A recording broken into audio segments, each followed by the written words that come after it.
Hello everyone, MK Mobile চেনেললৈ আকৌবাৰ সকলোকে স্বাগতম জনাইছোঁ। আজি এই ভিডিঅ'টোত মই নৱম শ্ৰেণীৰ সাধাৰণ বিজ্ঞানৰ অধ্যায় নম্বৰ 1 আমাৰ চাৰিওকাষৰ বস্তুবোৰ পাঠটোৰ টপ 20 MCQ কুৱেশ্যন আলোচনা কৰিম।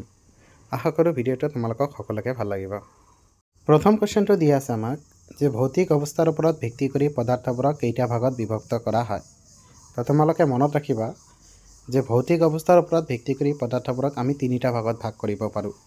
কি গোটা জুলীয়া আৰু গেছীয়। গতিকে ইয়াত অপশ্যন কি হ'ব? অপশ্যন এ কাৰেক্ট হ'ব তিনিটা। এটা উদাহৰণ মই লৈছোঁ, ইয়াতে চোৱা তোমালোকে আমি পানী সাধাৰণতে তিনিটা অৱস্থাত পাওঁ। যেতিয়া পানী গোটা অৱস্থাত পাওঁ তেতিয়া তাক আমি কি বুলি কওঁ? বৰফ বুলি কওঁ। ইয়াতে ছবিত দিয়া আছে চোৱা তোমালোকে। আৰু পানী যেতিয়া গেছীয় অৱস্থাত পোৱা যায় তাক আমি কি বুলি কওঁ? পানীৰ জলীয় বাষ্প বুলি কওঁ। ঠিক আছে। আৰু পানী যেতিয়া এনেই জলীয়া অৱস্থাত পোৱা যায় তেতিয়া আমি তাক নৰ্মেল পানী হিচাপে কওঁ। গতিকে মনত ৰাখিবা তোমালোকে পদাৰ্থবোৰক আমি কেইটা ভাগত ভগাব পাৰোঁ? তিনিটা ভাগত ভগাব পাৰোঁ। দ্বিতীয় কুৱেশ্যনটো হ'ল আমাৰ যে ভাৰতবৰ্ষৰ প্ৰাচীন দাৰ্শনিকসকলে পদাৰ্থবিলাকক কেইটা মৌলিক কণিকাৰ দ্বাৰা গঠিত বুলি বিশ্বাস কৰিছিল। আমাৰ যে ভাৰতৰ দাৰ্শনিকসকল আছিলে সেই দাৰ্শনিকসকলে পদাৰ্থবোৰক 5টা মৌলিক কণিকাৰে গঠিত বুলি বিশ্বাস কৰিছিল। সেই 5টা কি? বায়ু, পৃথিৱী, জুই, আকাশ আৰু পানী। সিহঁতে বিশ্বাস কৰিছিল যে এই 5টা মৌলিক কণিকাৰ দ্বাৰা যিকোনো এটা পদাৰ্থ গঠিত হ'ব পাৰে। গতিকে অপশ্যন চি আমাৰ কাৰেক্ট হ'ব 5টা। নেক্সট আমাৰ কুৱেশ্যনটো হ'ল কুৱেশ্যন নম্বৰ 3 যে তলৰ কোনটো পদাৰ্থ নহয়? অপশ্যন দিয়া আছে আমাক চকী, বায়ু, প্ৰেম আৰু আকাশ। তো তোমালোকে মনত ৰাখিবা কোনো এটা বস্তুক আমি পদাৰ্থ বুলি তেতিয়াহে ক'ম যেতিয়া বস্তুটোৰ নিৰ্দিষ্ট ভৰ থাকিব আৰু আয়তন থাকিব। তো চকী এখনৰ কি নিৰ্দিষ্ট ভৰ আৰু আয়তন আছে, গতিকে চকীটো কি হ'ব? পদাৰ্থ হ'ব। বায়ুৰো নিৰ্দিষ্ট ভৰ আৰু আয়তন থাকে, গতিকে বায়ু আমাৰ কি? পদাৰ্থ হ'ব। ঠিক আছে। আকাশ মানে কি বুজাব? ইয়াত আকাশ মানে বুজাব আমাৰ কি? মেঘ বুজাব পাৰে। ঠিক আছে। তো মেঘত কি থাকে? আমাৰ পানী থাকে। পানীৰ নিৰ্দিষ্ট ভৰ আৰু আয়তন আছে, গতিকে আকাশও কি হ'ব? আমাৰ পদাৰ্থ হ'ব। কিন্তু পদাৰ্থ নহ'ব কোনটো? অপশ্যন চি আমাৰ হ'ব ইয়াতে প্ৰেম। প্ৰেমটো আমাৰ পদাৰ্থ নহয়, এইটো এটা মাত্ৰ অসমীয়া শব্দ হয়। নেক্সট আমাৰ কুৱেশ্যনটো হ'ল কুৱেশ্যন নম্বৰ 4 যে তলৰ কোনটো পদাৰ্থ প্ৰবাহী? তোমালোকে মনত ৰাখিবা যিটো পদাৰ্থ এটা অঞ্চলৰ পৰা আন এটা অঞ্চললৈ বৈ যাব পাৰে তেনে পদাৰ্থবোৰক প্ৰবাহী বুলি কোৱা হয়। ঠিক আছে।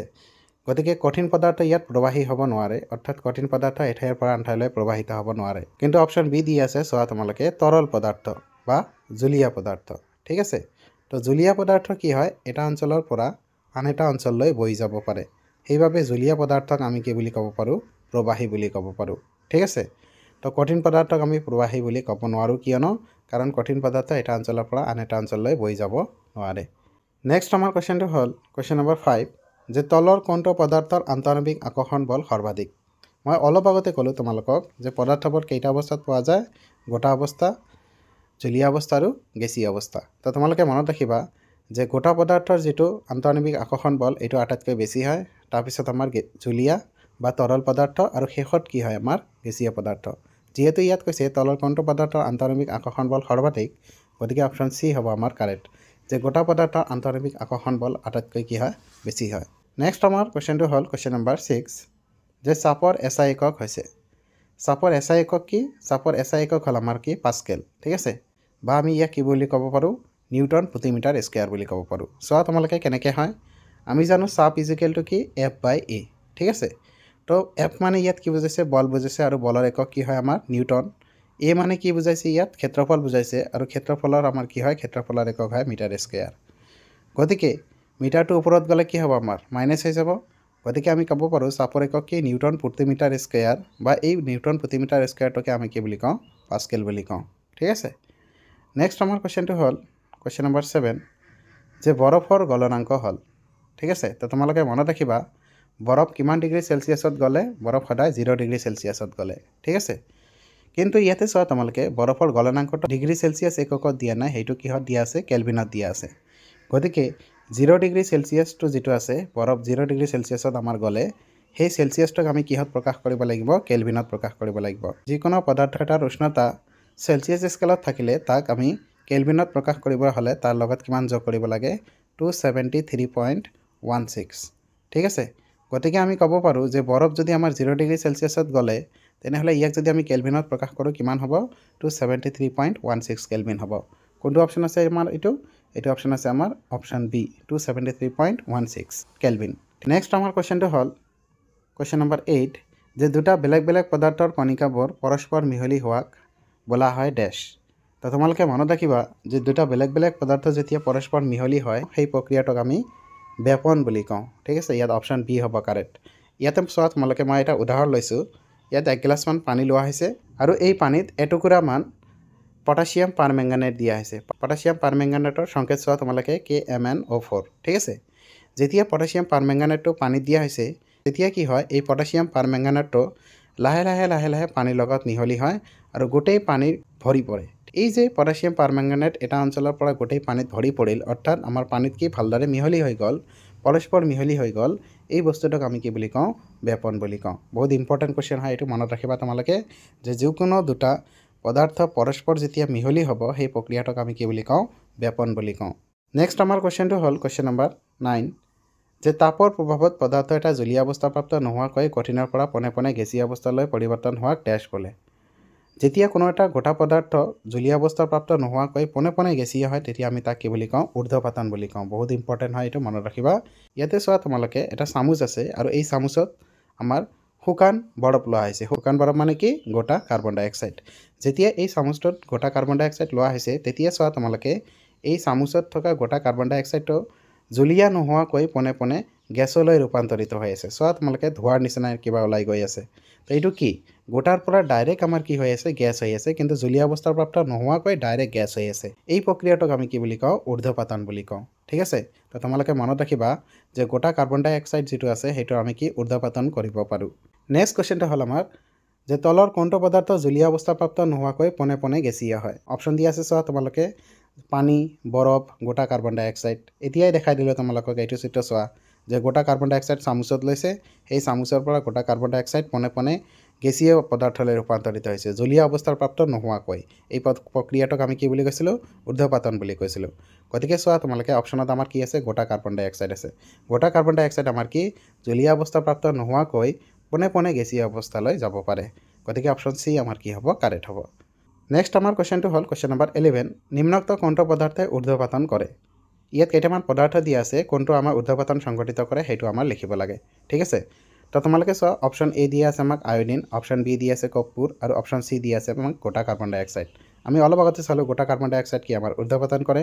লগতে তোমালোকে মনত ৰাখিবা আয়ডিন আৰু কৰ্পূৰ এই দুয়োটা পদাৰ্থ আমাৰ ঊৰ্ধ্বপাতন সংঘটিত কৰে।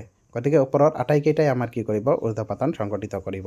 নেক্সট আমাৰ কুৱেশ্যনটো হ'ল কুৱেশ্যন নম্বৰ 12, যে উষ্ণতাৰ প্ৰভাৱত কোনো এটা জলীয় পদাৰ্থ বাষ্পলৈ ৰূপান্তৰিত হোৱা প্ৰক্ৰিয়াটো হ'ল। যেতিয়া কোনো এটা জলীয় পদাৰ্থ উষ্ণতাৰ প্ৰভাৱত জলীয়ৰ পৰা গেছীয় হয় বা বাষ্পলৈ ৰূপান্তৰিত হয় সেই প্ৰক্ৰিয়াটোক আমি কি বুলি কওঁ, বাষ্পীভৱন বুলি কওঁ। নেক্সট আমাৰ কুৱেশ্যনটো হ'ল কুৱেশ্যন নম্বৰ 13, যে আৰ্দ্ৰতা কম হ'লে বাষ্পীভৱনৰ মান। অপশ্যন দিয়া আছে এ আমাক কমে, অপশ্যন বি দিয়া আছে বাঢ়ে আৰু অপশ্যন চি দিয়া আছে এ আৰু বি দুয়োটাই, অপশ্যন ডি দিয়া আছে ওপৰৰ এটাও নহয়। মই অলপ আগতে ক'লোঁ তোমালোকক বাষ্পীভৱন মানে কি, যেতিয়া কোনো এটা জলীয় পদাৰ্থ গেছীয় পদাৰ্থলৈ ৰূপান্তৰিত হয় তেতিয়া তাক আমি কি বুলি কওঁ, বাষ্পীভৱন বুলি কওঁ। এতিয়া তোমালোকে জানি লোৱা আৰ্দ্ৰতা মানে কি। আৰ্দ্ৰতা মানে হ'ল কি, বায়ুত থকা জলীয় বাষ্পৰ পৰিমাণক কি বুলি কোৱা হয়, আৰ্দ্ৰতা বুলি কোৱা হয়। এতিয়া বায়ুত যদি আৰ্দ্ৰতা কম হয়, অৰ্থাৎ বায়ুত যদি জলীয় বাষ্পৰ পৰিমাণ কম হয় তেতিয়া আমাৰ বাষ্পীভৱনৰ হাৰ কি হয়, বাঢ়ি যায়। ঠিক আছে, কিন্তু বায়ুত যদি আমাৰ আৰ্দ্ৰতা অৰ্থাৎ জলীয় বাষ্পৰ পৰিমাণ বেছি হয় তেনেহ'লে বাষ্পীভৱনৰ মান কি হয়, কমি যায়। যিহেতু ইয়াত কৈছে বায়ুৰ আৰ্দ্ৰতা কি কম হ'লে, কম বুলি কৈছে, গতিকে বাষ্পীভৱনৰ হাৰ কি হ'ব, আমাৰ বাঢ়িব। অপশ্যন বি আমাৰ কি হ'ব, কাৰেক্ট হ'ব। নেক্সট আমাৰ কুৱেশ্যন হ'ল কুৱেশ্যন নম্বৰ 14, যে পদাৰ্থ এটা গেছীয় অৱস্থাৰ পৰা তৰললৈ ৰূপান্তৰ কৰাক কোৱা হয়। যেতিয়া কোনো এটা পদাৰ্থ গেছীয় অৱস্থাৰ পৰা তৰললৈ ৰূপান্তৰ কৰা হয় সেই প্ৰক্ৰিয়াটোক কি বুলি কোৱা হয়, ঘনীভৱন বুলি কোৱা হয়। মনত ৰাখিবা তোমালোকে। নেক্সট আমাৰ কুৱেশ্যনটো হ'ল কুৱেশ্যন নম্বৰ 15, যে এক বায়ুমণ্ডলীয় চাপ আৰু গলনাংক উষ্ণতাত 1 কিলোগ্ৰাম কঠিন পদাৰ্থ জলীয় অৱস্থালৈ নিবলৈ যি পৰিমাণৰ তাপৰ প্ৰয়োজন হয় তাক পদাৰ্থটোৰ বোলা হয় ডেশ। এইটোক কি বুলি কোৱা হয়, এইটোক বিগলনৰ লিনতাপ বুলি কোৱা হয়। নেক্সট আমাৰ কুৱেশ্যন হ'ল কুৱেশ্যন নম্বৰ 16, যে বেপনৰ হাৰ ডেশত আটাইতকৈ বেছি। বেপনৰ হাৰ আটাইতকৈ ক'ত বেছি হয়, বেপনৰ হাৰ আমাৰ আটাইতকৈ গেছীয় পদাৰ্থত বেছি হয়। ঠিক আছে, যেতিয়া দুটা গেছীয় পদাৰ্থ পৰস্পৰ মিহলি হ'বলৈ দিয়া হয় তেতিয়া ইহঁত অতি সহজে মিহলি হয়। মই অলপ আগতে ক'লোঁ বেপন মানে কি, যে দুটা পদাৰ্থৰ কণিকাবোৰ যেতিয়া পৰস্পৰ মিহলি হয় তেতিয়া তাক আমি কি বুলি কওঁ, বেপন বুলি কওঁ। তো তোমালোকে মনত ৰাখিবা যে গেছীয় পদাৰ্থৰ বেপনৰ হাৰ আটাইতকৈ বেছি, তাৰপিছত তৰল আৰু শেষত কি, কঠিন।